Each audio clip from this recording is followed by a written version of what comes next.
Welcome to the best gambling show on the internet. This is the home of the money pick. Make sure you hit the like button. Make sure you subscribe. Week 2 over-unders to bet. I'm glad to be back. Over-unders are always great, especially early in the season. An advisement, if you are looking for the Commanders, Packers over-under, I will have a separate video up with some props. Let's get this money. Slam the like button. First game, we got the Jacksonville Jags at the Cincinnati Bengals. Over under 48.5. I'm going under. I was impressed by a lot of the things I saw from the Jags offense, but we have to keep in mind it was against the Panthers, and that Panthers defense was historically bad last year, and I don't see too many signs of improvement.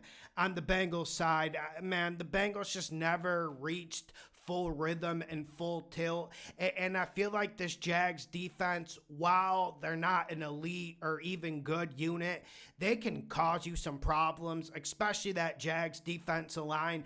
I'm not sold on this Bengals offensive line. They got their butt whooped last week. I'm not saying they're going to be that bad again, but this is a pretty stiff challenge with the Jags front seven. I'm going under the 48.5.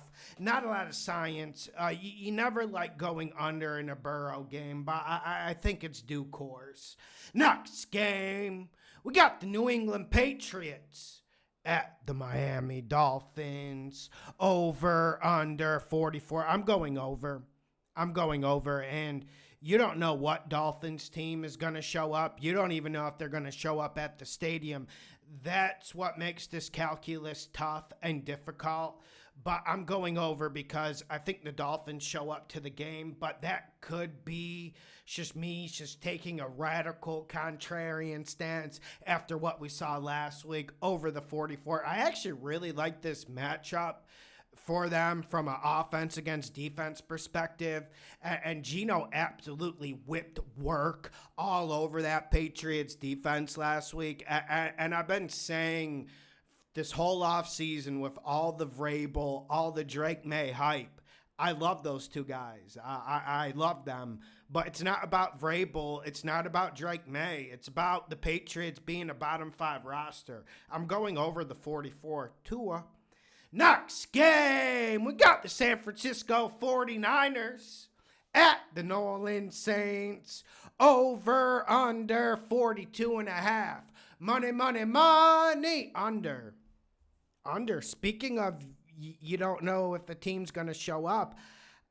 I don't know how many San Francisco 49ers players we're going to have. Kittle's going to miss a few weeks. Looks like Jennings going to miss the game. C-Mac was banged up last week.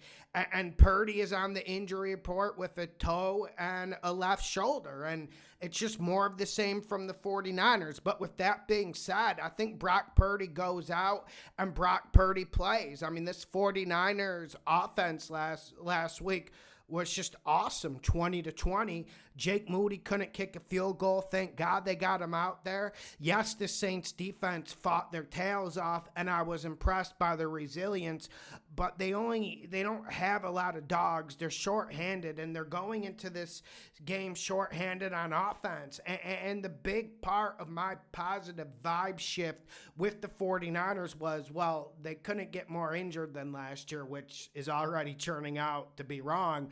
But the big part of the vibe shift was Bob Saleh giving them a new defensive coordinator bounce. And we saw that last week against the Seahawks. I'm going under the 42.5. Make it a damn money pick. Next game, we got the Buffalo Bills at the New York Jets. Over, under 46. Over. Josh Allen, I say over.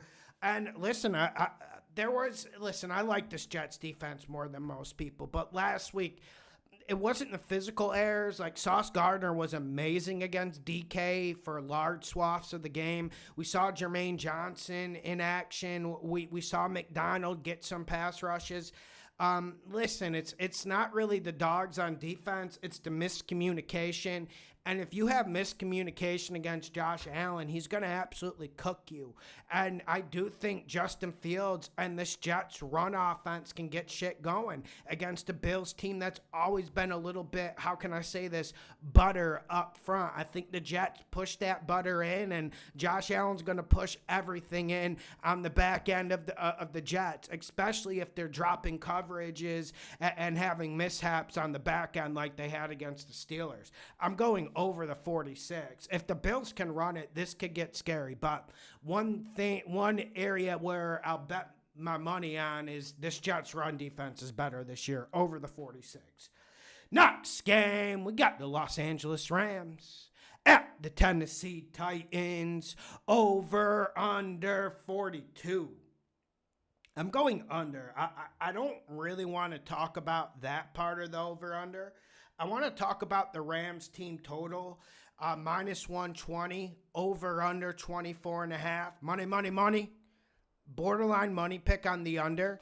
And listen, I think this Rams offense is going to need weeks to get in the rhythm. I think this is a slow process. I think they're going to grow into the season like they did last year. So I'm going under for their team total. I feel like 24.5 is an awful lot on the road in a hostile environment with a Tennessee Titans defense that, let's be honest, it was some Alamo type stuff. They had their backs up against the wall the whole game, negative game flow, whatever word you want to use to characterize the situation they were put in by Cam Ward and Callahan, but they were put in terrible positions the whole game as a team defense, and they withstood the onslaught in altitude. I think at home in Nashville, I think they can put in a really good shift defensively. Not sure about the offense. Not sure if Callahan knows what to do in the red zone. I'm going under the 24.5. Make it a money pick. Team total Rams. Next game, we got the Seattle Seahawks. Call. At the Pittsburgh Steelers, over under 40.5. I'm going under. There's just not like a big opinion for me on this over-under. There's really nothing for me to bite off. 40.5 is low. I would go the under. Next game, we got the Cleveland Browns at the Baltimore Ravens, over under 45.5. I'm going over. This is more about the Ravens offense being a train, and once they get in a rhythm, you just can't stop them. And if you ask me, Lawson, which offense in this league do you trust to just go for juggernaut mode, to really run it up and really put the kill on people? The Ravens would be my number one pick. They were last year, and when they get going, they get going. And I really like this Browns defense going into the year. I think they'll be a formidable outfit, and I have no problem with them. And they were very good in week one at home. But I just don't like the Browns offense in this situation. This Ravens secondary needs to respond. That was fucking embarrassing. I'm going over the 45.5. The big question is, can the Browns be a dance partner? Make sure you hit the like button. Make sure you share the videos. Get on Patreon. $7 a month. Every bet I make, I post most of them Friday. Let's get this money. We were awesome last year. We'll do it again. Next game, we got the New York Giants at the Dallas Cowboys, over under 44.5. Money under borderline. Guys, I don't love this one. I don't. Because, firstly, I'm not as low on Dallas as everyone else, and I was saying that before the Eagles' performance, and that performance was quality. We got to tip the fedora to them, or what is it, the sombrero in Texas, or the cowboy hat. And so but I do think this Cowboys offensive line is young, and I'm pretty optimistic about it. I felt like that was the best I've seen Dak push the ball down the field in quite some time. But I'm going under, and let's talk about the Giants. felt like that defense did a great job against the Commanders. They didn't get a lot of help from Russell Wilson and the offense, and that's a big factor in why this will go under. And I felt like that Giants defense did a good job of forcing Jaden Daniels in the 2nd and 13, 3rd and 11 situations. He was able to convert a lot of them, but I don't think that's going to happen every week. I still have my issues with the Giants defense when it comes to corners, but overall, front seven, you add Holland to the mix. I really like the way this Giants defense is cooking. But on the other end, guys, they can't protect, and I'm the biggest anti-Russell Wilson guy you'll find, but I just have a hard time blaming that on him. If, like, people weren't so lazy and they actually watched the film, trust me, I want to dunk on Russell Wilson. I don't think Russell Wilson deserves to be a starter in this league. I don't think Russell Wilson has ever lived up to the hype, and I think he's the most overrated, created fake AI PR type creature ever created by our media. But with that being said, he wasn't even that bad. They just can't block anyone. They weren't able to run it, and a lot of the play calling from Daboll is suspect. I know they have an easier opposition in the Cowboys, and maybe the Giants will be able to get the run game going against the Cowboys. They certainly weren't able to get it going against the Commanders, who absolutely struggled last year. I'm going under the 44.5, borderline money pick, but I probably should fucking do it. Next game, we got the Chicago Bears, at the Detroit Lions. Over, under 47.5. I'm going over. I just don't have a lot of science to bring to the table because there was a few things. I was kind of concerned just with Detroit's pass rush against the Green Bay Packers. And maybe that doesn't matter against Caleb Williams because he holds the ball forever anyways. But I was concerned about that. I felt like Detroit's defense, after watching the film, did really well against the run. But I do worry about that. But also, I can't see Detroit being so low energy and turgid on offense like they were against Green Bay. I think the Lions get back to doing what they do best, running the football. And when the run opens up, they'll get play action going and they'll get into the high 20s here. But I also think the Bears will be a dance partner. I mean, the Lions play far too much man-to-man coverage. Listen, I love Branch, I love Arnold, but come on, man, that Lions secondary, it's not stocked with Darrelle Revis's or anything like that. Like, that secondary can be had, and there's a lot of man-to-man with very little pass rush. I just think Caleb can make some plays, as antithetical as that sounds. Give me over the 47.5, over, no science. Next game, we got the Carolina Panthers at the Arizona Cardinals. Over, under 44.5. Money. I like it. I'm going over. I guess the big $1 million question in this game is Bryce Young in this Panthers offense going to be a dance partner? Is Coker being on IR and Thielen being traded 6-7 days before the fucking first game just too much for Bryce to overcome? That's the big question. And we know this Cardinals defense finally has talent. They've been well coached for the last 2 years, but finally at least they have a little bit of talent. But I do think the Panthers can get some movement in the ground game, and the game flow really worked against them with the Jags due to their turnovers, but still Bryce Young's fumbles just killed the fucking game. But I do think the Panthers can be a dance partner on offense. Not a lot, not enough to win the game, of course, but I do think they'll show up. They did move the ball pretty well against the Jags, so let's just count them as a dance partner. But on the other side is the reason why this is a damn money pick. Firstly, the Cardinals offense is a different animal at home. It's one of the hardest home field advantages in the league. And like the Panthers was just in Florida, which is just fucking terrible in week one. This defense already struggles stopping the run. They were historically bad last year. And then you got James Conner and this underrated Zona offensive line leaning on you. And I think it's going to get ugly. And I think it turns into a tsunami. I would be surprised if the Cardinals don't get to that 27, 33-point range.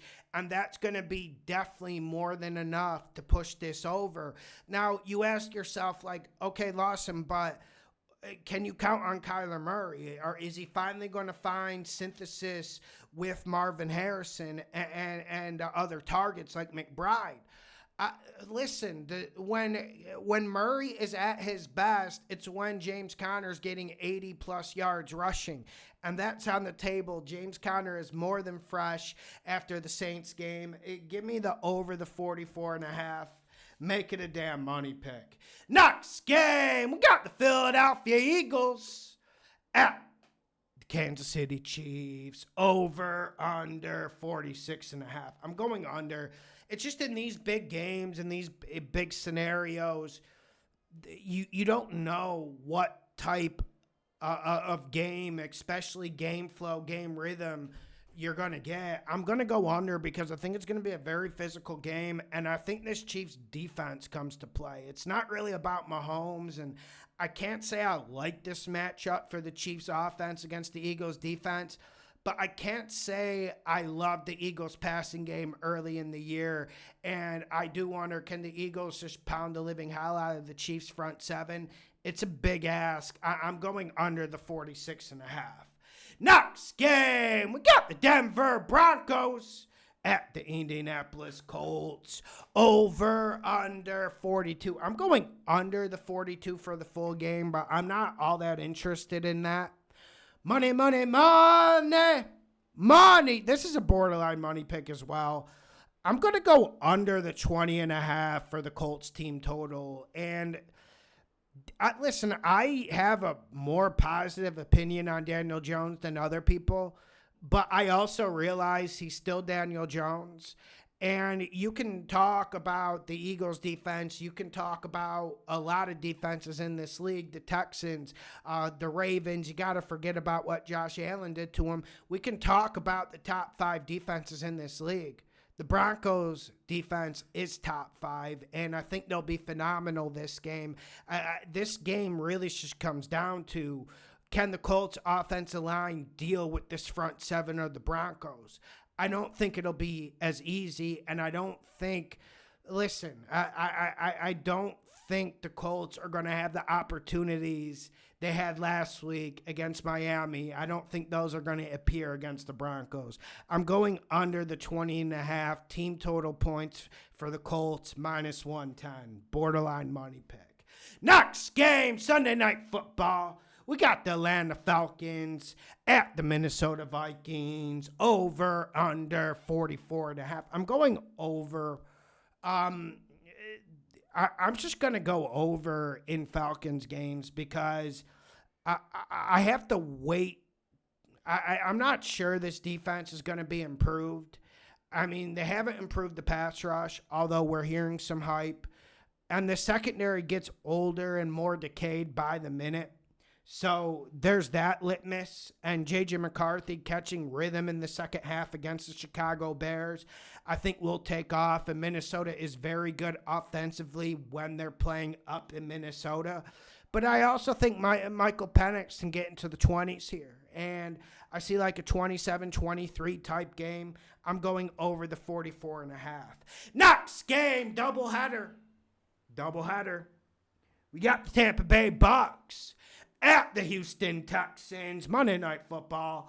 Over, under 42.5. I'm going over. I don't like this Bucs defense as much as other people, especially the secondary. I understand this is a bad matchup for the Texans offensive line. Not because Tampa has a good defensive line or any good pass rushes or anything like that. But the Texans struggle to just pick up the most basic of blitzes. Like, there was 3 times in critical moments against the Rams, and we saw this a lot last year. There was 3 critical moments in that Rams-Texans game where, the Texans have one play they had 6 protecting, the other play they had 5. Rams send 5, and each time a clear rusher is coming up either the A gap or the C gap untouched. And it's critical downs like 3rd and 7s, 3rd and 3s. There was even one on the 4th down, I believe. And it's just, if you're not doing those mental things, the offensive line could be bad on paper and get beat physically. But if you aren't doing those mental things, it's just not good enough. I do think that gets corrected. And I think this game comes down to Stroud, Mayfield. I mean, come on, man. That 42 is really low. 42.5 is really low when you talk about 2 good quarterbacks. But I just gave you the reason why you can't bet it. Plus, the Texans' defense is phenomenal. I'm going over the 42.5. Obviously, no science for me. Next game, we got the Los Angeles Chargers at the Las Vegas Raiders. Over, under 47. I'm going under. Guys, I don't want to cut the video short, but I feel pretty good about this under, and I don't have a lot of science because I know this Raiders defense is suspect, especially in the secondary. And I know I'm the biggest Herbert guy there is. I was actually happy for him for that performance against the Chiefs. But I do wonder, can the Chargers do it through the pass game if the Raiders can be competitive against the run? And can this Raiders pass rush be competitive like I think they can against a pretty good Chargers offensive line that is missing Rashawn Slater? We have to remember that. So I do think the Raiders will get pressure. On the other side, I'm worried about this Raiders run game. I mean, Geno was the reason why they beat the Patriots. I mean, Geno was just absolutely marvelous for big chunks of that game, making hard throws, play action, getting the ball down the field. A lot of 3rd down situations that he had no business converting, throwing in the small windows. But I'm going under. And this Chargers defense, one thing they do well under Minter, red zone defense. I'm going under the 47. And we know one thing the Chargers like to do on the other side against the Raiders defense. Chargers love to kick themselves some field goals. Make sure you hit the like button. Make sure you share the videos. The best gambling show on the internet.